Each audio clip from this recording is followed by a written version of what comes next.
Lenses से बनने वाली इमेजेस, इसके बारे में तो हमने काफ़ी बात कर ली है। चलो अब इस पे एक सवाल बना के देख लेते हैं।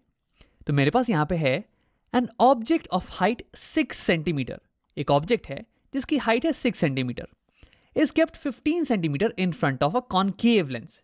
ये कुछ 15 सेंटीमीटर आगे रखा हुआ है एक कॉनकेव लेंस के, ऑफ फोकल लेंथ 30 सेंटीमीटर। इस कॉनकेव लेंस की फोकल लेंथ दी हुई है कुछ 30 सेंटीमीटर के बराबर।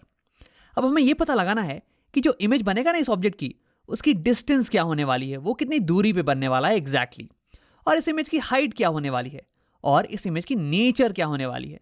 अब देखो, नेचर से मेरा मतलब है कि इमेज रियल होगा या वर्चुअल, इमेज मैग्नीफाइड होगा या फिर डिमिनिश्ड, इमेज इरेक्ट होगा या फिर इन्वर्टेड। इन सारी चीज़ों के बारे में पता लगाना है। अब क्यों नहीं तुम वीडियो को एक बार पॉज करो और इसे मुझसे पहले बनाने की कोशिश करो।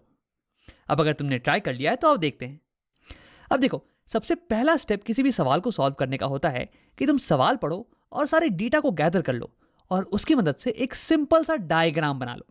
अब डायग्राम बनाने से होगा क्या ना कि तुम्हें इस सवाल को देखने की जरूरत पड़ेगी नहीं, सब कुछ डायग्राम में ही आ जाएगा। तो देखो, इस सवाल में दिया हुआ है कि एक कॉनकेव लेंस है और उससे कुछ 15 सेंटीमीटर की दूरी पे एक ऑब्जेक्ट रखा हुआ है। तो सबसे पहले मैंने एक कॉनकेव लेंस बना लिया। ये हो गया कॉनकेव लेंस। इस कॉनकेव लेंस की फोकल लेंथ दी हुई है 30 सेंटीमीटर के बराबर।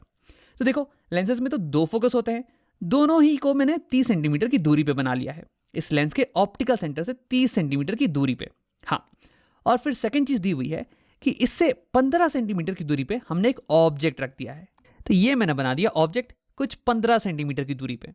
देखो, ये जो फोकस है ना, ये 30 सेंटीमीटर की दूरी पे होगा, तो लगभग आधी दूरी पे मैंने ऑब्जेक्ट को यहाँ पे बना दिया है और इसकी हाइट दी हुई है 6 सेंटीमीटर के बराबर। तो ये भी मैंने लिख दी है। अब देखो, इस सवाल का सारा डेटा मैंने यहाँ डायग्राम पे उतार दिया है। तो यानी कि अब मुझे इस सवाल की ज़रूरत नहीं, इसलिए मुझे डायग्राम बनाना बहुत ही पसंद है, क्योंकि एक तो ये सारी इंपॉर्टेंट चीज़ें जो हैं वो एक छोटे से डायग्राम में आ जाती हैं और मुझे डायग्राम से चीज़ों को सॉल्व करना ये ज़्यादा आसान लगता है एक्चुअली में। ठीक है, अब देखो, सबसे पहली चीज़ जो कि पूछी जा रही है सवाल में वो है इमेज की डिस्टेंस, यानी कि इस ऑब्जेक्ट की इमेज वो एग्जैक्टली कितनी दूरी पे बन रही है।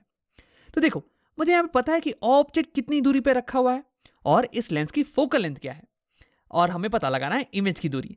तो मेरे दिमाग में एक फॉर्मूला आ रहा है, लेंस फॉर्मूला। देखो, लेंस फॉर्मूला रिलेट करता है किसी भी लेंस के फोकल लेंथ को और इमेज की डिस्टेंस को और ऑब्जेक्ट की डिस्टेंस को। अब अगर इन तीनों वेरिएबल में से किसी भी दो वेरिएबल की वैल्यू हमें पता हो तो उसकी वैल्यू को मैं यहाँ पे डाल के तीसरी वेरिएबल की वैल्यू निकाल सकता हूँ। देखो, यहाँ पे हमारे पास ऑब्जेक्ट डिस्टेंस ये तो दिया हुआ है, अब उसे लिख लेते हैं। ऑब्जेक्ट डिस्टेंस ये कुछ 15 सेंटीमीटर है, 15 सेंटीमीटर की दूरी पे। और फोकल लेंथ, इस लेंस की फोकल लेंथ ये भी हमें दी हुई है कुछ 30 सेंटीमीटर के बराबर। इसे भी हम लिख लेते हैं 30 सेंटीमीटर।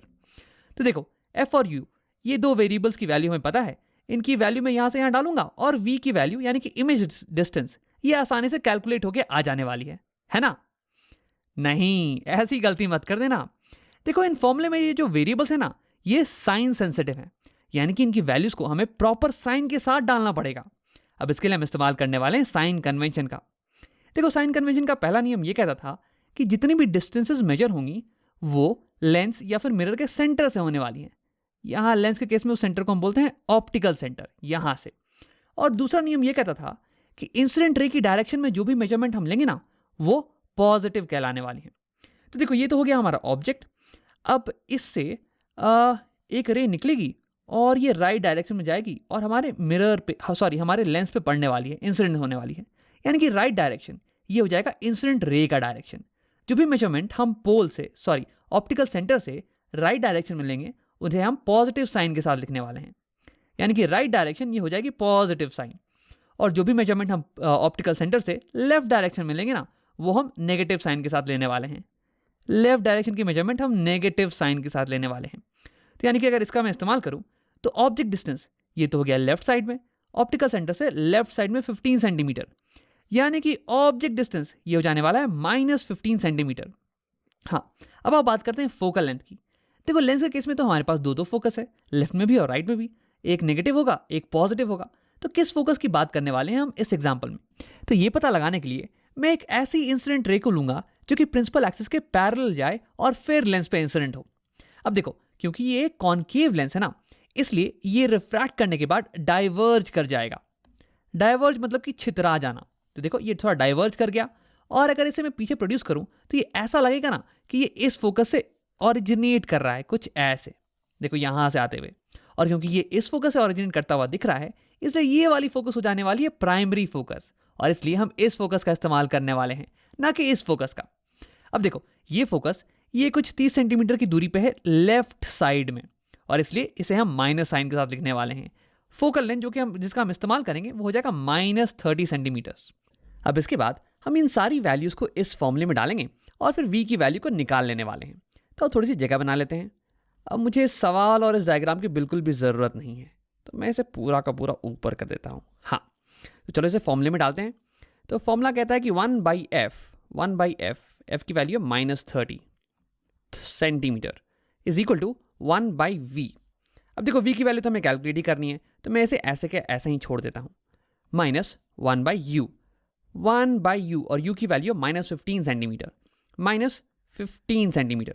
देखो मैंने कहीं भी यूनिट्स को नहीं लिखा है सेंटीमीटर को, क्योंकि सारी वेरिएबल्स की यूनिट सेंटीमीटर ही है। इसका मतलब कि ये जो v है ना, ये भी सेंटीमीटर में ही आने वाला है। हाँ, तो चलो इसे थोड़ा सिंप्लीफाई कर लेते हैं। मैं इसे फिर से नीचे लिख लेता हूँ। ये माइनस साइन जो है ना, इसे मैं न्यूमरेटर में ले आता हूँ।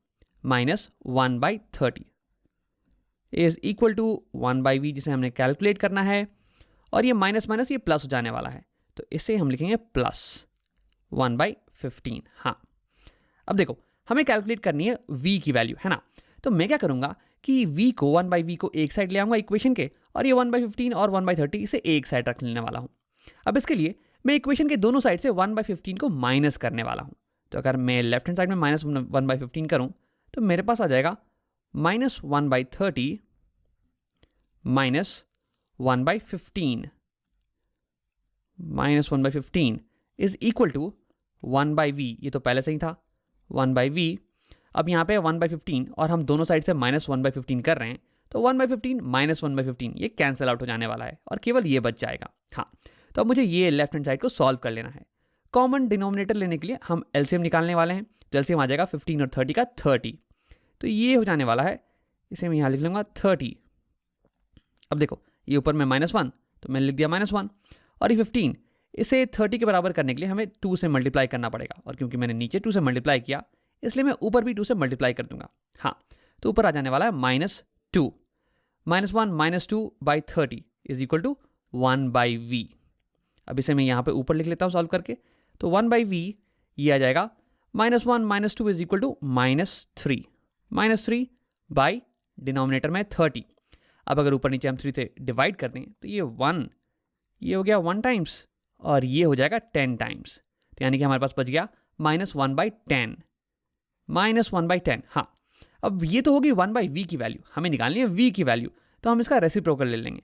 तो ये आ जाएगा v इज इक्वल टू -10। और हाँ, यूनिट्स को भूलना मत, सारे यूनिट्स यहाँ पे सेंटीमीटर में थे, इसलिए यहाँ पे हमारा जो v का यूनिट आएगा ये भी सेंटीमीटर्स ही होने वाला है, -10 सेंटीमीटर्स। ये हो जाएगी इमेज डिस्टेंस। अब आप एक बार डायग्राम में देख लेते हैं कि इसका मतलब क्या है। तो ये मैं डायग्राम को वापस लेके आता हूँ। ये हाँ, तो इमेज -10 सेंटीमीटर पे बन रहा है, और माइनस ये है लेफ्ट साइड में, तो यानी कि ऑप्टिकल सेंटर से 10 सेंटीमीटर की दूरी पे, 10 सेंटीमीटर कहीं यहाँ पे आने वाला है, यहाँ पे। तो इतनी दूरी पे हमारा इमेज बनने वाला है। हाँ, तो ये तो हमने सॉल्व कर लिया पहला सवाल। अब पढ़ते हैं दूसरा सवाल। दूसरा सवाल पूछता है कि इमेज की हाइट ये कितनी होने वाली है। अब देखो अगर मुझे एग्जैक्ट हाइट कैलकुलेट करनी है तो इसके लिए मेरे पास एक और फॉर्मूला है, मैग्निफिकेशन फॉर्मूला फॉर लेंसेज। अब उसे लिख लेते हैं।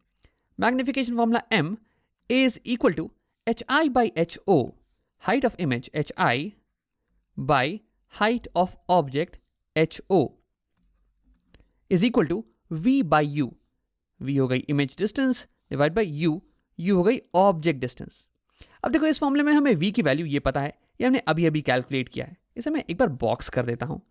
ये हो गई हमारी इमेज डिस्टेंस। हाँ, और u की वैल्यू ये हमें दी हुई थी।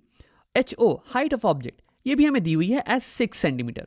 लेकिन हाँ, यहाँ भी हमें साइन कन्वेंशन का इस्तेमाल कर लेना चाहिए।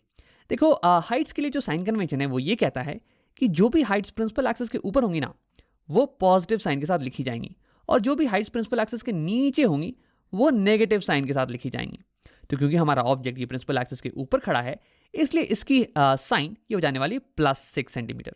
जैसे मैं यहाँ पे लिख देता हूँ height of object, colour change कर लेते हैं, height of object is equal to +6 centimetre. हाँ, तो यानी कि इस इक्वेशन में मेरे पास 3 वेरिएबल्स तो हैं, v, u और ho, और मुझे hi को कैलकुलेट करना है। तो इन तीनों की वैल्यू मैं यहाँ पे सब्स्टिट्यूट करूंगा और इसकी वैल्यू कैलकुलेट कर लेने वाले हैं। अब इसके आगे फिजिक्स तो है नहीं, केवल अलजेब्रा बाकी है। क्यों नहीं तुम एक बार वीडियो को पॉज करो और इस कैलकुलेशन को खुद से करने की कोशिश करो। अब अगर तुमने ट्राई कर लिया है तो आप देखते हैं। मैं यहाँ पे थोड़ी सी जगह बना लेता हूँ, ये मैंने इसे हटा दिया है। हाँ, तो आओ इसे यहाँ पे करते हैं। hi हमें कैलकुलेट करना है, hi divide by ho। ho की वैल्यू है +6 सेंटीमीटर, +6 सेंटीमीटर। यहाँ पे मैं यूनिट्स को छोड़ देता हूँ क्योंकि इसे कैंसिल आउट होते हुए बहुत ही आसानी से दिखने वाला है। यहाँ पे इज इक्वल टू v की वैल्यू हमने कैलकुलेट कर लिया -10 centimetre, -10 centimetre divide by u, और u की वैल्यू है ये दिया हुआ है हमें -15 सेंटीमीटर, -15 सेंटीमीटर। हाँ, अब आप इसे थोड़ा सिंप्लीफाई कर लेते हैं। मैं इक्वेशन के दोनों साइड अगर 6 सेंटीमीटर से मल्टीप्लाई कर दूं ना, तो यहाँ से इस साइड से 6 सेंटीमीटर कैंसिल, ये ऐसे, और 6 सेंटीमीटर आ जाने वाला यहाँ पे इंटू 6 सेंटीमीटर। और ऐसा मैं इसलिए कर रहा हूँ क्योंकि मुझे hi ये एक साइड में चाहिए और सारे नंबर एक साइड में। अब आप इसे सॉल्व करते हैं। यहाँ सेंटीमीटर से सेंटीमीटर कैंसिल, ये माइनस साइन से माइनस साइन कैंसिल, 5 2 ज़ा 10 और 5 3 ज़ा 15, और 3 ये 6 को कैंसिल करेगा 2 टाइम्स। तो मेरे पास आ गया hi is equal to 2 × 2 4 centimetre. अब इसे लिख लेते हैं। इसे मैं थोड़ा ऊपर लिख लेता हूँ यहाँ। हाँ, तो hi ये हमारे पास आ गया एज 4 सेंटीमीटर। अब आप देख लेते हैं कि इसका मतलब क्या है डायग्राम में हमारे। तो देखो ये आ रहा है +4 सेंटीमीटर, और हमारा साइन कन्वेंशन हाइट्स के लिए ये है कि जो भी हाइट्स प्रिंसिपल एक्सिस के ऊपर होंगी ना, वो प्लस साइन के साथ लिखी जाएंगी। यानी कि हमारी इमेज ये प्रिंसिपल एक्सिस के ऊपर खड़ी है और इसकी हाइट है 4 सेंटीमीटर। और क्योंकि हमारा ऑब्जेक्ट ये 6 सेंटीमीटर था, तो इसका मतलब कि हमारी इमेज ये ऑब्जेक्ट की हाइट से छोटी बन रही है। तो यहां से कुछ मैं इसे इतना ऊपर बना दूंगा, 4 सेंटीमीटर। हाँ, तो यहां पे हमने अपनी इमेज की डिस्टेंस और इमेज की हाइट ये एग्जैक्टली कैलकुलेट कर लिया है मैथ्स की मदद से। लेकिन देखो, हो सकता है कि यहाँ पे हमने कुछ ना कुछ गड़बड़ कर दी हो, कुछ सिली मिस्टेक कर दिया हो, या फिर साइन कन्वेंशन में कुछ ना कुछ गलती हो गई हो। इसके कारण हो सकता है कि हमारा आंसर ये गलत आया हो। अब इसे वेरीफाई करने के लिए मैं क्विकली एक रफ रे डायग्राम बना लूंगा और देखते हैं कि उस रे डायग्राम से जो आंसर आ रहा है ना, वो हमारे मैथ्स के आंसर से मैच करता है या नहीं। तो देखो, इस ऑब्जेक्ट के टॉप मोस्ट पॉइंट से मैं एक रे लूंगा जो कि पैरेलल गई प्रिंसिपल एक्सिस के, और फिर रिफ्रैक्ट करने के बाद ये डाइवर्ज कर गई, ऐसे डाइवर्ज की कि लग रहा है कि ये इस फोकस से आ रही हो। फिर मैं दूसरी रे ये कुछ ऐसे लूंगा कि जो कि पास कर जाए ऑप्टिकल सेंटर से, इस लेंस के ऑप्टिकल सेंटर से बिना डेविएट किए हुए पास कर जाए। अब देखो, अगर मेरी आंख यहाँ पे है तो लगेगा कि ये दोनों रेस ये यहाँ से ऑरिजिनेट कर रही हैं, और ये पॉइंट हो जाने वाला है इमेज ऑब्जेक्ट की इस पॉइंट का। अब बाकी सारी पॉइंट्स ऑब्जेक्ट की ये यहीं पे नीचे में इमेज बनाने वाली हैं, और हमारा इमेज यहाँ बनने वाला है। तो हमारा रे डायग्राम ये कह रहा है कि हमारी इमेज ये लेंस के पास में बननी चाहिए, ऑब्जेक्ट से थोड़ा करीब, यानी कि 15 सेंटीमीटर से पास में बननी चाहिए। और इसकी जो हाइट होगी ना, ये ऑब्जेक्ट की हाइट से थोड़ी छोटी होनी चाहिए, यानी कि 6 सेंटीमीटर से छोटी। अब देखो, हमारे मैथ से जो आंसर आया है ये भी बिल्कुल ही सेम आंसर आया है। हमारी मैथ कह रही है कि इमेज की हाइट 4 सेंटीमीटर है, 6 सेंटीमीटर से छोटा, और इमेज की डिस्टेंस ये 15 से कम है। तो देखो, हमने यहाँ पे वेरीफाई कर लिया कि मैथ्स का आंसर और हमारी रे डायग्राम का आंसर ये बिल्कुल ही मैच कर रहे हैं। तो हम कॉन्फिडेंस के साथ कह सकते हैं कि हमारा ये जो आंसर आया है बिल्कुल ही सही आया है। तो यहाँ पे हमने अपना पहला पार्ट और दूसरा पार्ट ये तो सॉल्व कर लिया है। अब आप बात करते हैं तीसरे पार्ट की, नेचर ऑफ द इमेज। अब नेचर ऑफ द इमेज मतलब कि इमेज के बारे में, इमेज की कुछ कुछ प्रॉपर्टीज़ को बताना है। तो सबसे पहली चीज़ तो मुझे ये दिख रही है कि ये जो इमेज है ना, ये छोटा है हाइट में ऑब्जेक्ट के कंपैरिजन में।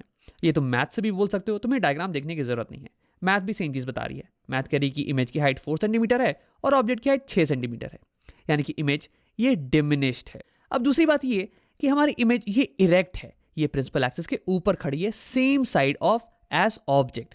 अब ये सेम चीज़ तुम मैथ से भी बता सकते हो। हमारी मैथ्स बोल रही है कि hi is equal to +4 centimetre, और ऑब्जेक्ट की हाइट ये भी थी +6 सेंटीमीटर।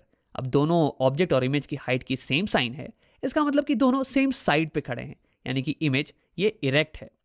अब तीसरी चीज़ वो ये कि इमेज रियल है या वर्चुअल। अब देखो, यहाँ पे हमें दिख रहा है कि इमेज क्योंकि इरेक्ट है ना, तो हम कह सकते हैं कि इमेज वर्चुअल है, क्योंकि वर्चुअल इमेजेस ही इरेक्ट होती हैं। तो यानी कि अगर हमने ये पता लगा लिया कि हमारी इमेज ये इरेक्ट है, तो हम ये बता सकते हैं कि हमारी इमेज ये वर्चुअल है। अब देखो, इमेज इरेक्ट है या नहीं ये तो हम डायग्राम की मदद से भी बता सकते हैं, या फिर हम यहाँ पे इमेज की हाइट इसके साइन की मदद से भी बता सकते हैं। अगर इमेज और ऑब्जेक्ट दोनों की हाइट का साइन सेम है तो यानी कि इमेज इरेक्ट है, और या फिर ये सेम साइड पे बन रही है, रे डायग्राम ये बता रहा है, तो भी इमेज इरेक्ट है। वैसे एक और तरीका है ये बताने का। देखो यहाँ पे हम अगर अपनी आंखों को यहाँ पे रखेंगे तो ये जो डाइवर्जिंग रेस है ना, ये हमें लगेगा कि ये यहाँ पे इंटरसेक्ट कर रही हैं, लेकिन असल में तो इंटरसेक्शन यहाँ पे हो रहा है नहीं, यानी कि ये वर्चुअल इमेज है। यहाँ पे रियल इंटरसेक्शन नहीं हो रहा है, वर्चुअली इंटरसेक्शन लग रहा है यहाँ पे हमें। तो यहाँ पे हमने बात कर ली नेचर ऑफ इमेज के बारे में। हमने ये बता दिया कि हमारी इमेज ये डिमिनिश्ड है, और हमारी इमेज ये इरेक्ट है, और हमारी इमेज ये वर्चुअल है। तो हमने ये बात कर ली कि इमेज की डिस्टेंस, इमेज की हाइट और नेचर ऑफ द इमेज ये क्या क्या चीज़ें हैं। देखो इस सवाल को सॉल्व करने के लिए सबसे पहले हमने सवाल को पढ़ा और उसे एक रे डायग्राम को बना लिया। सारे डेटा को सवाल से उठा के हमने इस डायग्राम में डाल दिया। अब उसके बाद हमें सवाल की बिल्कुल भी ज़रूरत नहीं है। उसके बाद हमने ये देखा कि किस किस कॉन्सेप्ट का इस्तेमाल हो रहा है यहाँ पे, मिरर फॉर्मूला, लेंस फॉर्मूला और मैग्निफिकेशन फॉर्मूले का। उसके बाद साइन कन्वेंशन का ध्यान रख के हमने सारी वैल्यूज को इसमें डाल दिया, और उसके बाद अलजेब्रा की मदद से हमने सारी आंसर्स को कैलकुलेट कर लिया, और आखिरी में रे डायग्राम बना के हमने एक बार कंफर्म भी कर लिया कि जो मैथ से आंसर आया ना वो सही है या नहीं।